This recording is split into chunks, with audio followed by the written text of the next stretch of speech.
So right here at this spot is the beginnings of a very well-known local university. Hey everybody, this is Russ from Family Tree Nuts, and I'm with Mr. Bob Hines, who wrote the book Amazing Ashville, the history and places in and around the Taze Valley School District. And Mr. Hines, where are we at? We're standing in front of a monument that designates the starting of Otterbein College, Otterbein University. Awesome. It happened at a meeting of the Sino Conference of the United Brethren Church. They met here in a church that was called Bethlehem Church.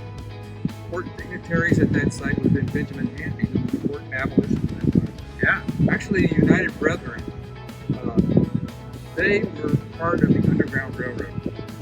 So it's very possible that some of the homes that are in this area, part of the people that were part of the United Brethren Church, were on the Underground Railroad. Highly likely, yeah.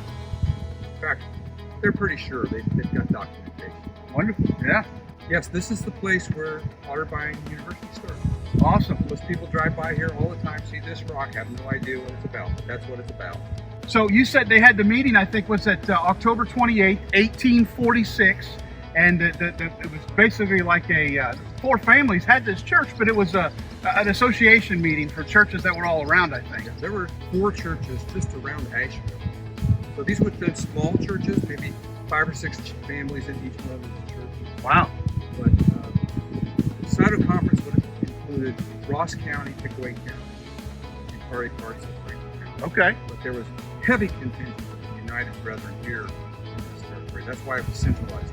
And they voted to create a university. Now they didn't have the university, or did they have the university? There was no college.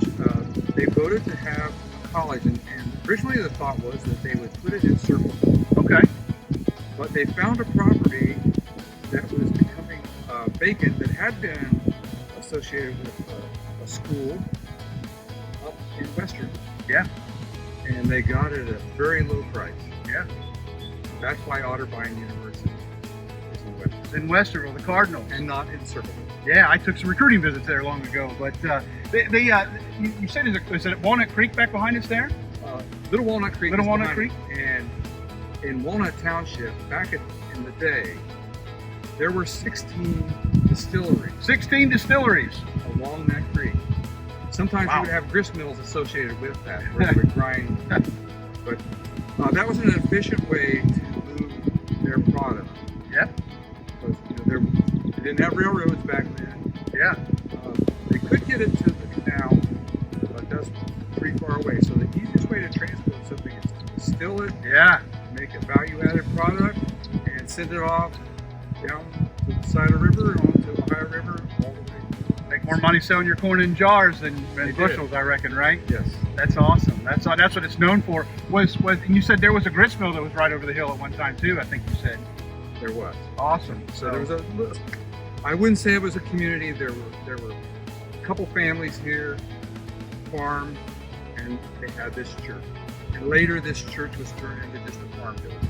Wonderful. It no longer stands on this site, but it was not a very big building.